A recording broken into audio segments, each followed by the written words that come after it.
was that? Oh, man. You're pathetic.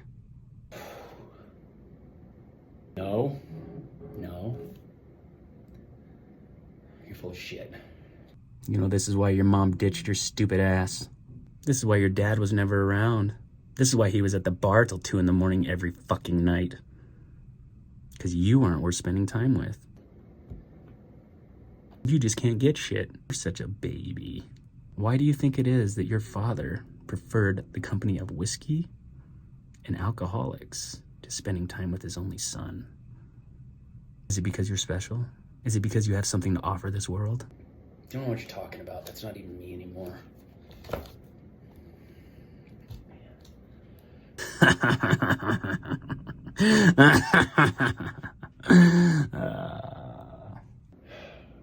Taking this test 3 freaking times. I have to pass it this time. What do you mean? Listen to me. Put that fucking book down. No, that's not it. I've just been working so many freaking hours and we just got all these things going on at the store. It's hard to juggle it all. That's all it is. It's all it is. What are you doing? You're never gonna pass. Even if you do pass, who are you gonna help? Who's gonna believe you? Who's gonna trust you? You're almost 40. You haven't done anything but work in retail. Who's gonna trust their health and their future with you? Why are you wasting your time? I'm done listening to you. No more. That's it. You just need to stop. Give up. You weren't cut out for this. You're just saying that. You're just saying that because you want me to not be my best self. You're gonna still go through with it, aren't you? You're still gonna try.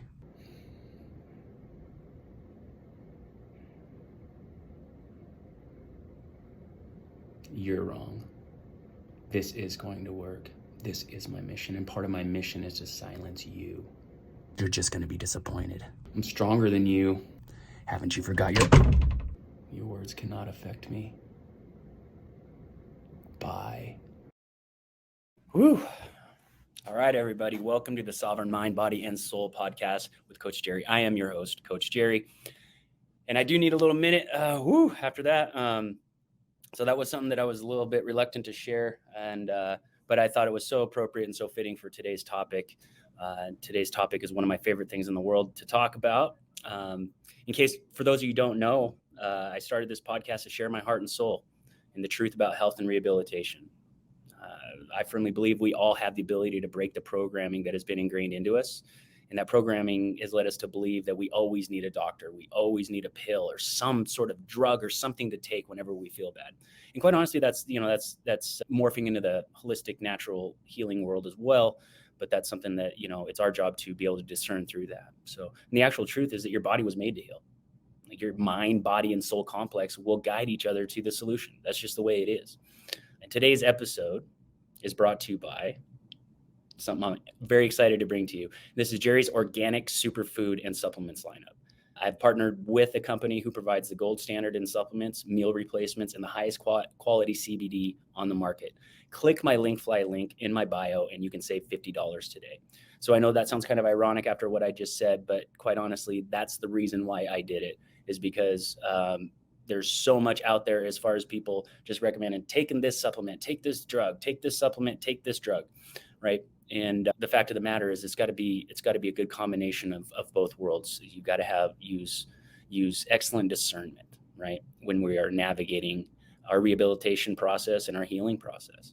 So today, it is my pleasure to bring onto the show someone who I very much look up to, and I have for a couple years now. We are going to talk about one of my favorite topics, like I said, in the whole wide world, and that is answering the call from God. What call am I talking about? The call from God to get your ass moving on your mission, on your purpose, why you were put here. And a big part of that intro video was basically a gross exaggeration of a lot of the battles that I fought as I was going through my answering of God's call. And there was a lot of that questioning. Are you sure? Are you sure you can do this? Are you sure this is the right move for you? Are you sure this is the right move for me? So when I reached out to Kirsti a couple weeks ago and said, what do you want to talk about? And I'd already had the idea for this video in my mind. for a similar broadcast, and she just lays it out there. And I'm like, yes, please, let's do this. But I mentioned earlier that I've been looking up to Kirsti for a while. And, every once in a while you come across somebody and for whatever reason, like you like their style, you like their delivery, you like their message. And Kirsti is definitely one of those. And just so happens last summer while I was at the Chek Institute getting certified for integrated movement science level 4, Kirsti was there and she was filming and just being super busy, just not getting anybody's way, but just staying on task and efficient, grabbing us on our breaks and having us film clips and whatnot. But Kirsti, as I've been following your content is amazing. Like, it is absolutely amazing. And I think a lot of us, we miss each other's content sometimes, right? Because we're all busy trying to spread the same message. But I wanted to take the opportunity, and I'm so glad that you agreed to come on and join me, but I want to take the opportunity to show you off to my audience, because they're used to listening to me blab all the damn time. But I want them to get a taste of you, because you just have this way of delivering the truth in a very matter-of-fact way, but also in a way that's digestible and discernible for the audience. So I could sit here and talk about you all day, but I'm sure everybody would love to hear what you have to say. So Kirsti, you specialize in health and exercise kinesiology. Much like myself, you're studying at the Chek Institute. You're up to IMS level 2, HLC level 3. And in your past life and current life, what brought you into the Chek Institute, is my understanding, a big part of it was your obstacle course training specialty. And with that being said, what got you into this? What got you not only into coaching and guiding people, but it takes a different cat to like go into the Chek system. So what got you interested into pursuing this level of coaching and clinical rehabilitation? Yeah, thank you. One, I just want to say thank you. I'm excited to be here and share. Thank you. And yeah, it's a very interesting story because I started out just as a personal trainer. And I say just a personal trainer because when I started, I didn't know how integrated the body was mentally, emotionally, physically, and spiritually. And I was pretty heavy into obstacle training at that point. I was competing at a high level on American Ninja Warrior. And what started to happen is I started to get physical bodily aches and pains. I was having GI issues. I was having sleep issues. I was having anxiety issues. It got to the point in competing where if I went like 1 degree back, like I would like spasm, and then 1 degree forward and I would just spasm. And thankfully, because I was in Missouri at the time, thankfully the owner of the obstacle training facility that I was at was actually a Chek practitioner. And that's who kind of opened the door to me. But then I was able to take the courses and realize, oh my God, there's a lot more here than just working out and just moving my body in obstacle training. And it took the pain teacher and a complete annihilation of my life in every area. Like I waited until that pain teacher was like up to here, and it just kind of like destroyed every aspect of my life. And then it was like, you know what? I think Paul Chek might have something here. I think I'll try and get my sleep in. I think I'll try and work on my mindset. I think I'll try and eat clean foods. And as soon as I started to make that transition, my life just radically shifted. And I'm not saying I don't have challenges. I'm not saying I don't, get those opportunities. But what happened is I realized that there was a whole nother side of fitness and health and well-being. And then once I started implementing those, I became my own, test subject. And then my partner also became my test subject, and he ended up losing like 70 pounds. And it just kind of started my journey. And once I realized it worked, it was like, oh, I want to know more. I want to know more. Like once I took that HLC1, oh my gosh, I want to know more. How does this relate to my beliefs? I want to know more. How does this relate to my programming? And it just kind of took off from there. But it was a real huge pain teacher and life crisis that actually brought me to the Chek Institute to realize, wow, I need to incorporate a whole lot more with my life and with my clients' lives. Yeah. And so this is obviously, a common occurrence in the world of sports, right? But in the world of life as well.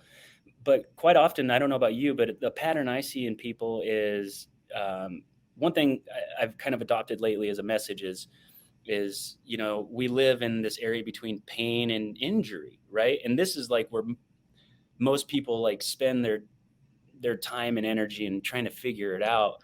And then when they get to injury, then they get corralled into the American medical system, which is just a pharma for the drug system, as you well know.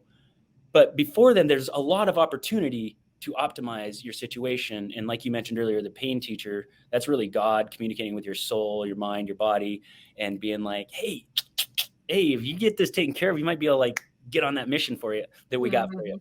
But a lot of people, they spend a lot of time trying to figure it out on their own. Was that something you had experienced, Kirsti, or did you just like go seek the most logical answer and solution you could find? Oh, it was just that catastrophic hit. And then it was like, okay, I need to go looking for the answers and I need to figure it out, because there were numerous calls. It was a tap at first. Yeah. And then that tap got louder, and then the 2x4 came in, and then the bus came in. But yeah, it was just going to seek other practitioners, because in Missouri there wasn't many. And so it was just going to seek it out, read about it, start listening to what Paul's saying, what books is he recommending, being open-minded, because when I first started, I wasn't so open-minded, and I was very rigid with my beliefs. Oh, sure. And what I thought health was. Yeah, sure. And so, yeah, I would say it was a big seeking, and that seeking's still there. I mean, as you know, it's kind of like a never-ending seeking. That's the funnest part. Finding how I can make my life better. Yep, exactly. So now personal growth, hero's journey, like all these things, they've almost become cliche buzzwords, but we hear about it all the time. But like, if we were really like chop it up and just break that down, like quantify it a bit, in your opinion, observation, experience, whatever touchstone of wisdom that you want to call on right now, what is an actual growth opportunity look like for somebody? Yeah, that's a great question. It's interesting, because I think we've become so identified that a growth opportunity has to mean pain, and it has to mean challenging or hurtful. The thing that I've learned along my journey is a growth opportunity doesn't have to necessarily be painful. For me, it was about getting quiet and learning to listen to what my soul had to say, or learning to listen to what the signs around me were wanting to say. So like, an example is back in 21, I knew that there was a big shift that was coming and that was occurring. And what ended up happening is me and my partner, we decided we were going to uproot our life and just change and decide to RV our life around. Well, within 10 days of RV, that whole plan ended up changing, because I was at Paul's house and I'm like, okay, there's something inside me that's telling me I need to stay. And normally when I wasn't aligned and I wasn't healthy, I couldn't hear those as much. And so I was like, hey, you know what? I think we need to stay in California. And he was like, all right, we're going to do it. And so it's just those opportunities come in little voices, and they start in little voices, and they'll, in my opinion, they get louder. And the longer you wait, in my opinion and in my experience, the longer you wait, that's when it can become more painful. But the opportunities, it's just getting quiet and listening, noticing what's around us, what animals are coming around, what are other people saying to us. There would be times when I would ask a question out to the universe and just looking for the answer, and I literally would see it on a billboard. I would see it like on a billboard. And so growth opportunities, I think, are everywhere, and they don't have to be massively shift your life and move across country and give everything up. But it could be like, hey, tap, tap, tap. You're starting to get in adrenal fatigue and you're really not happy with your job.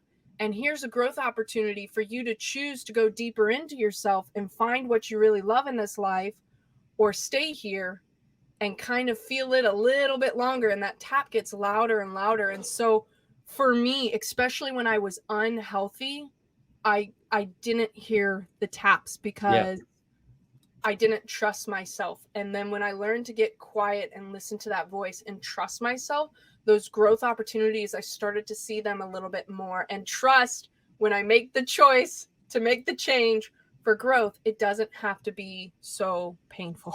Oh God, that's beautiful. Beautiful. And this is what I meant, guys. This is what Kirsti does with words and editing and clips and videos. And she has this great way of just taking like this big ethereal concept and condensing it down to human words.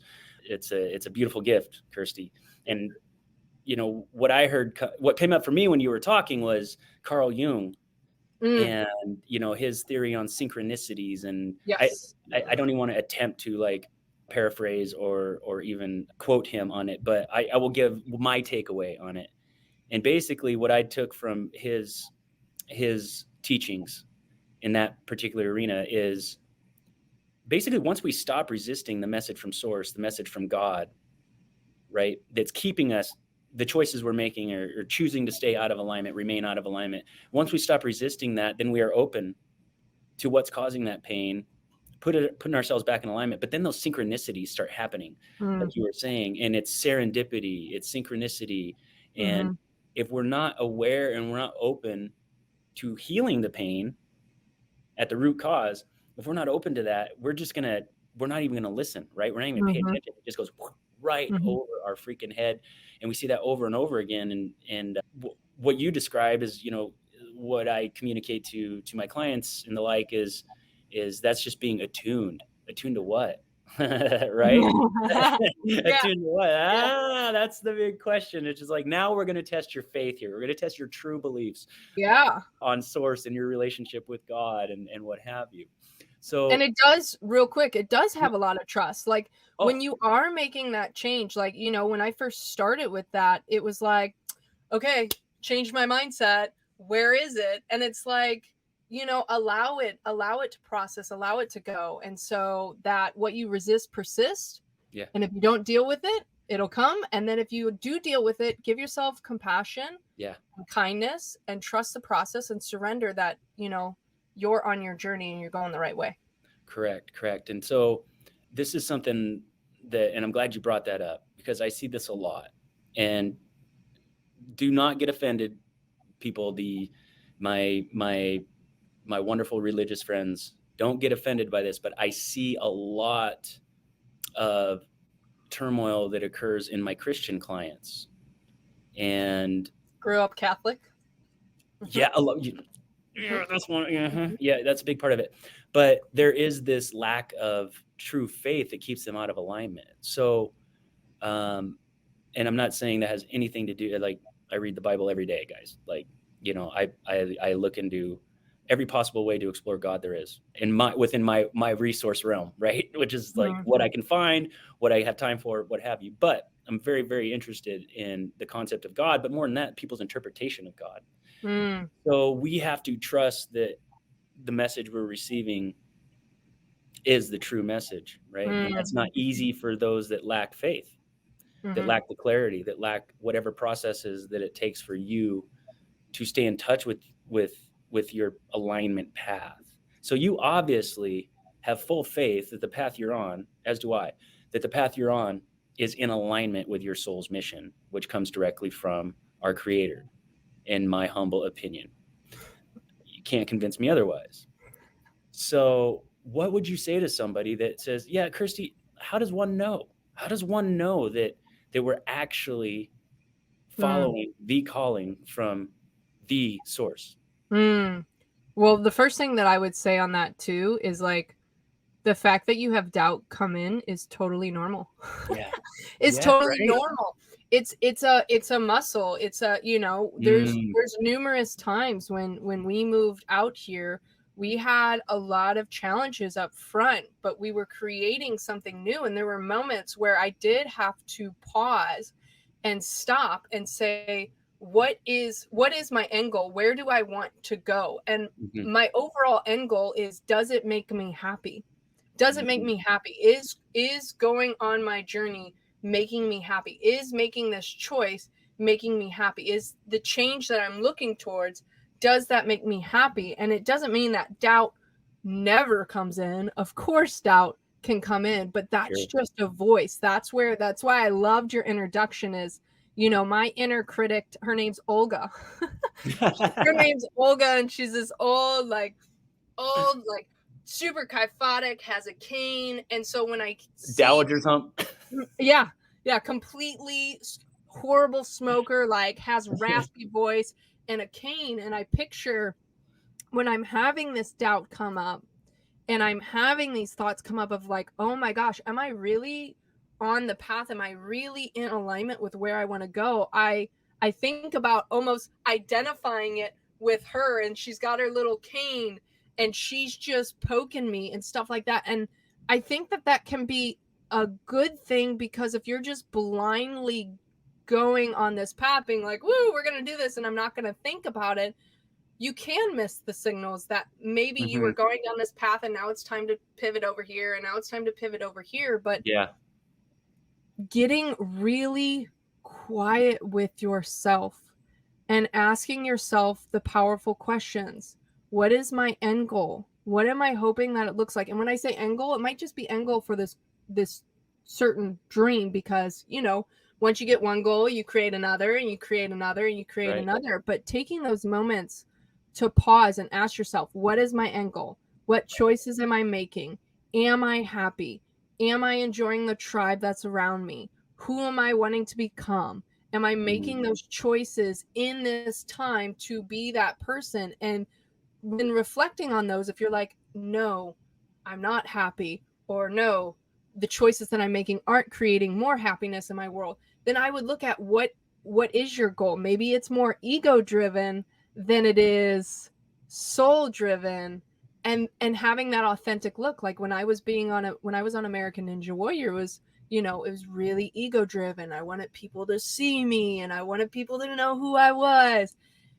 And it did take a lot of, you know, that pain teacher coming in, but I wasn't asking myself those questions. I wasn't asking what really made me happy. Was it happy just doing the sport, or was I then going to be happy once I made the victory and then people gave me the credit I felt like I deserved? So taking moments, asking yourself important questions, and then allowing yourself to change. There's moments when I've been creating something for myself and I'm like, you know what? That isn't my dream anymore. I've been in it a little bit, and that's totally okay. And I've loved the journey that I've had up to this point.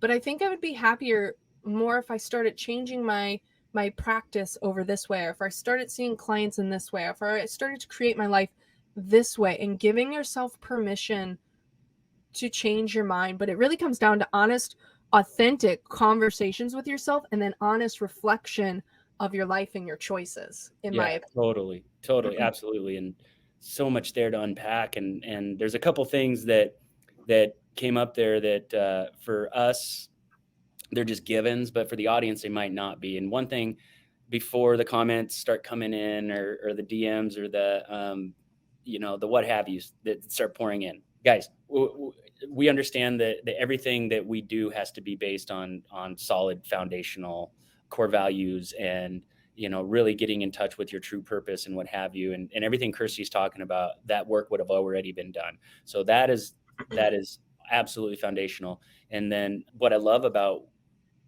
your message and the way you sold it was like what you just said there. That could be applied to really just about any belief concept, right? Like that, you know, in the world of Christianity, that would be, what are you being led by, right? What is it? Are you following the Holy Spirit? Are you following Christ, right?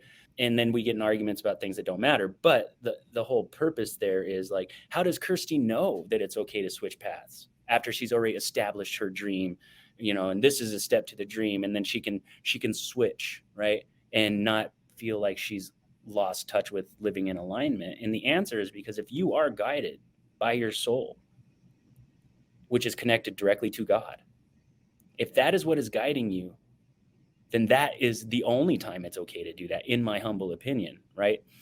And because the way these things work, the way source works, the way God works, the way our purpose works, is sometimes we have to really believe that the thing that we are about to attack right now, in your case, the Ninja Warrior, right? You know, some of my clients, maybe it's mixed martial arts or some competition that they're preparing for. But we have to really believe that that is our big mission right now, our big mission in life. We have to do this, right? But once we get there and we realize that ain't it, Well, without that experience, how do we make the proper pivot towards our true purpose? We had to have that experience. And if God would have let us know at the beginning, this isn't the end goal. Well, I've never trained for Ninja Warrior, but I can imagine that there are many days where you're training much harder than you would have if you weren't going for that. Right. Yeah. And so guys, before the comments start rolling in, like that's where that's coming from. And it's all about what are you being guided by, right? Am I hearing you right, Kirsti? Like, Yeah. is your soul guiding you, or like you mentioned, your ego? And I want to dig into that here pretty soon too, because I love that you brought that up. Absolutely. And you know, I was going to say as well, like what's beautiful is when you are on your journey, like even though that part of my life was more ego driven, the things that I learned during that period have helped me with where I am now, and have helped me with the vision I'm living out now. So just because you might be on that journey and it may not, you may be in it and you're like, oh, this is no longer my path.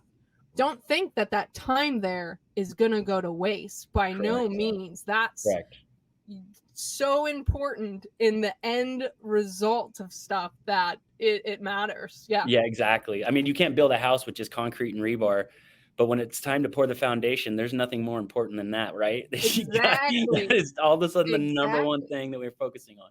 Yeah. And so we can talk about like the benefits of answering that call and taking action on it and trusting and having faith in the process, right? Being guided by the right things. But we all have probably countless times not answered that call. So what happens when someone doesn't answer the call? What is at stake? Yeah. In my opinion, and this is from my experience with clients, is the pain teacher starts to come in. Unhappiness starts to come in. Depression starts to come in, because we're living our life usually for other people, and that's usually out of our programming.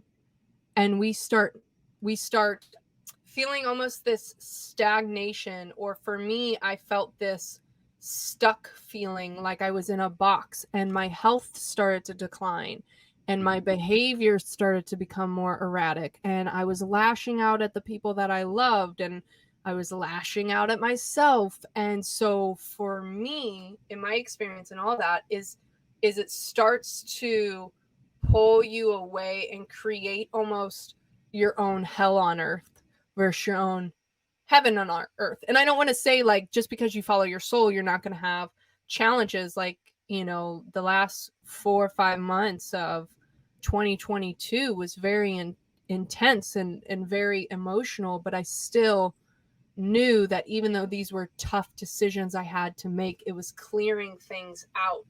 So then I could open up and receive more and create more in alignment with where I wanted to go. Absolutely. It's beautiful. It's beautiful.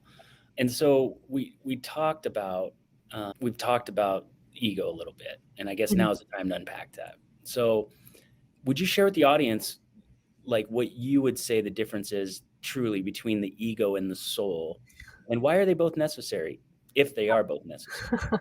I'm going to say I am no expert by any means. I feel like who is though, really? I feel like anytime I sit on Paul's lecture about ego and soul, I'm still like mind boggled. So this is my understanding of it. You know, the ego can be a very beautiful thing. It's what makes us this individual on this earth. It makes a sense of who Kirsti is, and that driven. And it's kind of like what that saying, the devil you know is better than the devil you don't know. Yeah. So knowing that being a performer just makes my ego so happy. And, you know, people recognizing me makes my ego so happy. But at the same time, if I am just like, just discard that altogether, I'm technically losing an aspect of myself that has helped drive me. And so I think it's about having a healthy relationship with that. It's totally okay to be known as long as I'm in alignment with my soul purpose. So I believe that soul, in my opinion, is that connection with divinity, that connection with God, connection with source, whatever you want to call that. And that is really the real mission of why I'm here. Because my soul could give two shits whether people know me. It could give, it could give two shits. But if it doesn't care, what's going to get me up, moving, and going? Right. I like to say, I mean, if the ego is unnecessary, there's a lot of like, well, you got like Abrahamic religions, and they don't really talk about the ego per se, right? They use different terminology. And then you've got like the Eastern philosophies who, when misinterpreted, people think that they advocate for just getting rid of the ego. And in fact, I guess some would actually outwardly say kill the ego. That's a huge thing. Yeah, my whole thing is like, if that was the whole point, what's the point of the meat suit? Why even bother coming down, putting on a meat suit, incarnating or being created, whatever your belief structure is? I personally believe if you follow these back deep enough, and if you get into esoteric shit and the mystical shit, it's all the same thing. Because how many gods can there be, right? And if we take a look at many belief systems, God has an ego, and they don't want to talk about that, right? And it's just like, is that possible? Because what is ego? Ego is duality, right? One of the hardest questions to answer is, what is God? But what's a really simple question to answer, in my opinion, is, what is God not? God is not separate. That's the only thing God is separate, in my humble opinion, in my personal definition. So if we look at it like that, the only thing that God is not is separate, then God cannot have an ego, right? So it's up to us to have an ego, right? Yeah. So, and I do think that that's a big thing in culture, where people are like, kill your ego. And I don't think it's about saying that. I think it's about having a healthy relationship with your ego. And, I've had a few instances this past week to 2 weeks where I was like full on in it. Like, I got recognition for something, and I just looked at some people I knew, and I go, my ego ate it up. Sometimes I get in there and I just bathe in the shit. I don't care. Like, just go with it. Go with it. And then I'm just like, and that's beautiful, and that's great, and that was a great experience. But if I keep making my choices because it felt good to my ego, then I can find myself in a very hard spot, because it's ego driven. But to deny that my ego liked it would then also be the reverse thing of it, and still cause things with it. Sorry about that helicopter. Absolutely. Oh, it's okay. The FBI. We got an FBI and ATF office going in right below me, so it's kind of a funny joke right now. Yeah, absolutely. It's the whole kill your ego thing. But what's saying that? Is that your ego that's telling me to kill my ego, or is it your soul telling me to kill my ego? Right? And absolutely. And if what is ego really? Like, what is the expression of ego? Well, that's our personality, right? Without our personality, what are we, right? And so it's like the whole mission is to get the healthiest relationship with your ego through the lens, through how you're using your personality.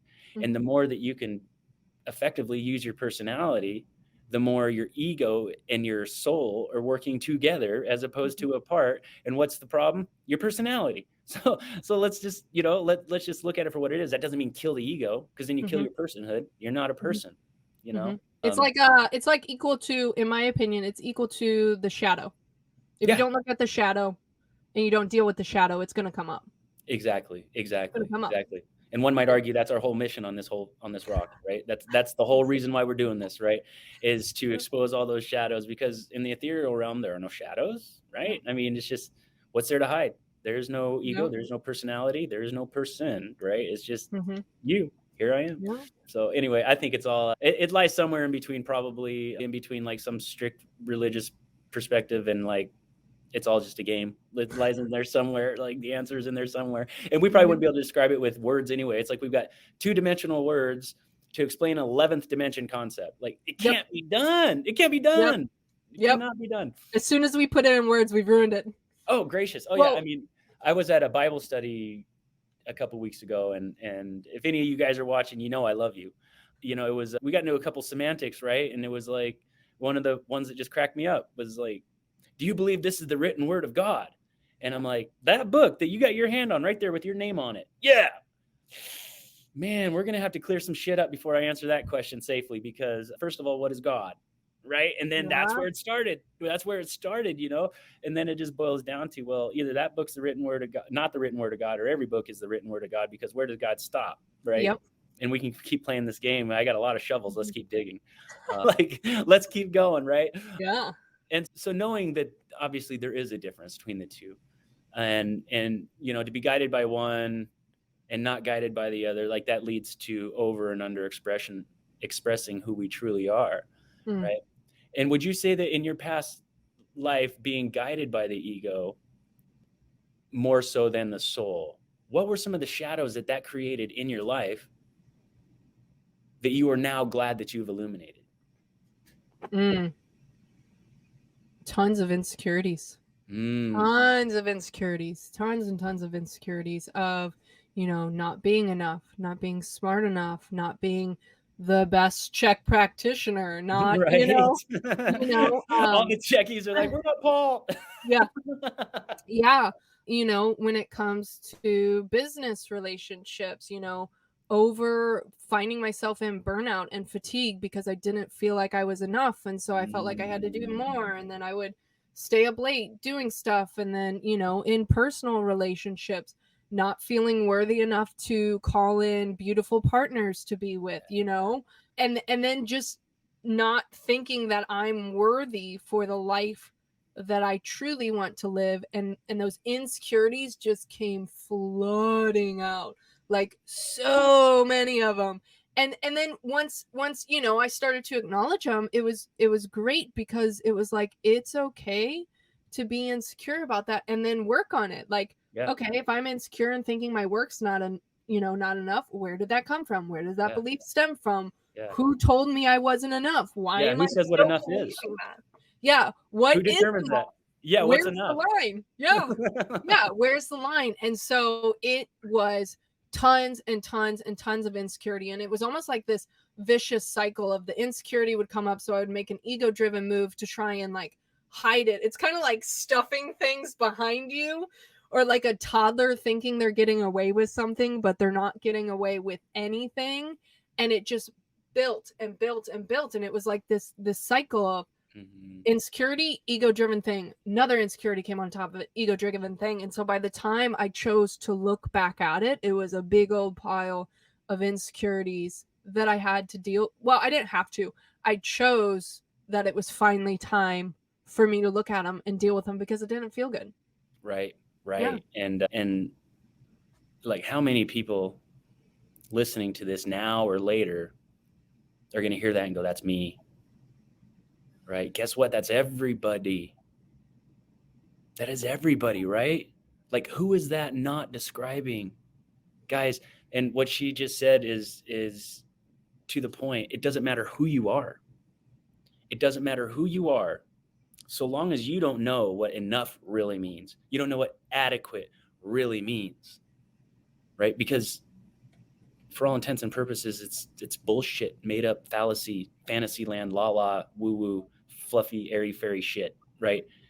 Adequate doesn't exist as a whole. In other words, you can't say that Kirsti is adequate or inadequate as a person, right? Now, when it comes to slam dunking a basketball, I can tell you right now, I am 100% inadequate to slam dunk a basketball from the floor with you on a 10-foot rim, right? And I'm okay with that.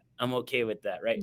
But so long as that we're tied into that illusion, and this is, in my coaching world, this is part of the work with the false core that I do with people, but that's like this belief that we form about ourselves is just absolute nonsense, but it's so powerful and it's so seducing, so seductive, that it uses its sorcery on us, and everything we do is tied into that feeling of whether it be worthless, inadequate, or whatever yours is, Kirsti. But one day we're feeling on top of the world. Oh my gosh, everything's great, right? Well, why? This happened, and I'm so adequate for the minute. That's right. And then we fall in that cycle of thinking that every single day needs to be that, and we're like running ourselves into knowing burnout. It's temporary, right? Yeah. It's temporary because I know I'm inadequate, so like this feeling of adequacy is only going to last a minute, right? Yeah. And it's just. But you mentioned, like, you said something about childish, right? And when we get to that space, where we can be present, balanced, right, and create the time and space and energy we need to actually address that, and then once you do, like, I don't know about you, Kirsti, but for me, whenever I drill that stuff down with myself or with others, it's always, we just have the best laugh because Mhm. it's child. It's like a kid telling you, like, I made an elephant.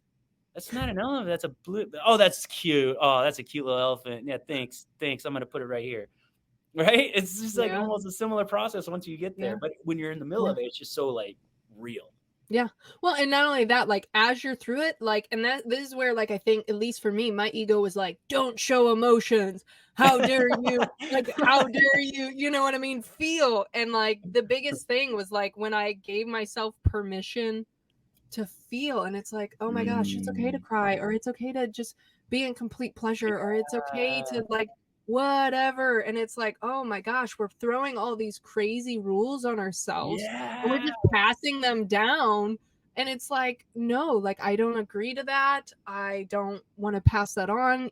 Being close with Zoe and Mana, learning to teach them and being like, the sky's the limit, man. You can go Yeah. anywhere. You can, like, Mana's really good with his like money mindset. Like, he's like, one time he's like, $50, no problem. I'm like, hell yeah, man.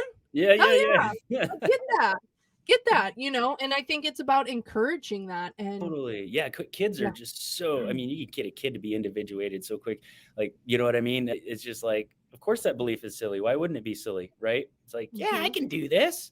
Right. Mhm. I mean, they believe in Superman and Santa Claus. Like, so like that, let's Mhm. teach them. Let's teach them. I love Mhm. it. I love it. I watch what you and Michael do with them. And it's just, it's awesome. It is just awesome. And so as we're winding down, Kirsty, I got a couple of surprise questions for you. Absolutely. Are you ready for this? Uh-huh. Nothing you can't handle, I promise.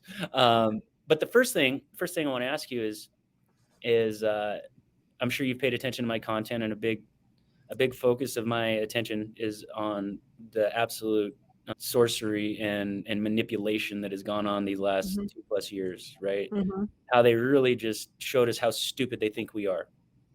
And I take offense to that. I choose to be offended by Mm. that. I choose. I like the wording you put there. And you want to talk about someone who doesn't get offended, holy shit. But I also choose to maintain a certain level of, I don't want to say anger, but awareness, right? And ready Mm. to confront, not necessarily people, but confront the situation in any time that I feel is appropriate. So Mm.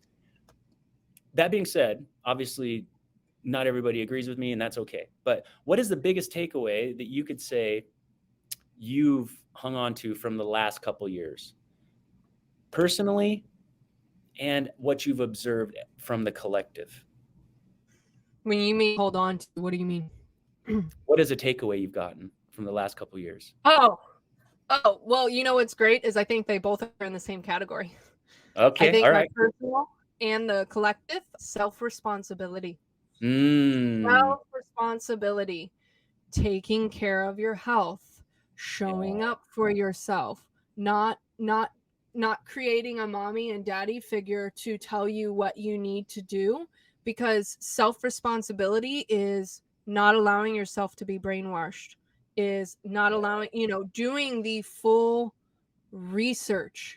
And so, and it's amazing because I feel like over the 2 years my self-responsibility has gone up so much, and it's given me more sovereignty to make decisions that I feel are best for me. And I think for myself, the self-responsibility, and for other people who have taken the opportunity to become self-responsibility, have stayed aware of certain scare tactics or fear that I believe that they're kind of pushing onto the collective. And the Yes. self-responsibility just allows you to figure out, how to best support yourself and how to support your tribe and how to have compassion for yourself and have compassion for other people as well, without them running over your boundaries and without them silencing your voice, if that Oh, makes sense. absolutely. Makes perfect sense. Makes perfect sense, right? I think that all points to individuation, right? Like, Mhm. are you individuated? Are your thoughts and beliefs yours? Mhm.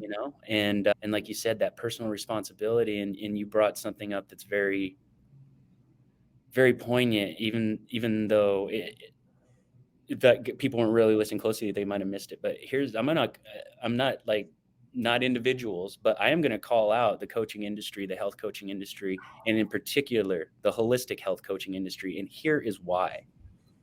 Because you cannot say in one breath, speak like Kirsti and I have been talking here for the last hour. Hey, you know, this is important, that's important, ego, this, soul, that, right? We've been jamming on all the popular topics, but you can't say in the same breath, you don't need this jab, you don't need this, oh, I'm sorry, you don't need this belief system, you don't need to be guided by fear. Yeah, great, that's going to get the whole show canceled. Way to go, Jerry. I said the word, dang it. I even got a note right here, don't say vaccine. But cat's out of the bag. But you know, the last couple of years, and I've watched it, and I've been paying attention. And if you know who you are, you can't tell people don't be guided by fear. You can't tell people your body is made to heal. You can't tell people make sure that you accept your beliefs as your own. You don't adopt everybody else's programming, yada, yada, yada. You can't deliver that same message and at the same time be scared to talk about it. Mm-hmm. So the people that are out there, if you are not sharing your feelings, you are part of the problem. You are part of the damn problem. One way or the other. One way or the other. And I'm not saying that means you have to agree with me or people like me. But damn it, let people know where you stand. Let people know where you stand. Because a lot of people don't want to talk about it, and I get it. And a lot of people don't want to hear it, and I get it. But tough shit. And right? I think you can do it with love. I think there's this 100%. Perception that you can't. Like you right. have to be this like rah rah. Like no, you can so. Yeah, that's just how I do it. You don't have to. Everybody has to. Oh, I love your style. Yeah, but that's me, right? That's me. That's my personality. Mm-hmm. When I get worked up, I'm like on top of the hill. Let's go. Let's roll. Come on. We're gonna push this boulder up this hill. You and I, right? Or I watch your TikToks. Guarding our what we treasure. But guys, if you give people a place to run where they can go hide and not think about the fact that there's evil people trying to take over the world. And I know that sounds like a cartoon, but what is it really? What do you call it, right? If you give people that place to hide where they can not hear about it, then they're not going to hear about it. So if you really believe strongly that this is all BS, then it's time for every one of you to stand up and say something about it. Otherwise, shut up, quit DMing me. Okay? All right? Notice is out there. All right. It's been said. All right. And Kirsti, it was just like your response motivated me. Okay. So, and then the final one right here. Yeah. Akashic Records time. All right. We're going to pull from and contribute to those Akashic Records, right? The collective consciousness and unconsciousness. If you could share one message with all of humanity, and it's going to get out there and it will be available for the rest of the time, what would that be?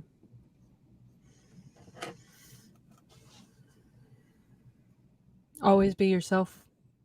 Doesn't matter who's along for the journey, because the people who are supposed to be along for the journey are going to be along for the journey. And if you're acting like someone who you are not, you're going to build friends, and you're going to build a life, and you're going to build everything around you that's not you. And you have this facade, and it gets heavy. It gets so heavy the longer you do it. And what's beautiful is there's only one you. Like the weirdest shit you do is amazing. Like do that. Like be quirky, be weird.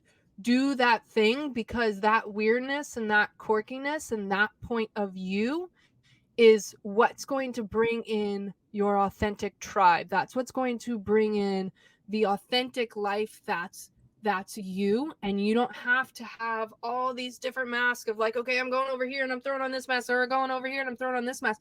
You literally just breathe and be you. And I know that can be hard. Like, trust me, I've lost friends.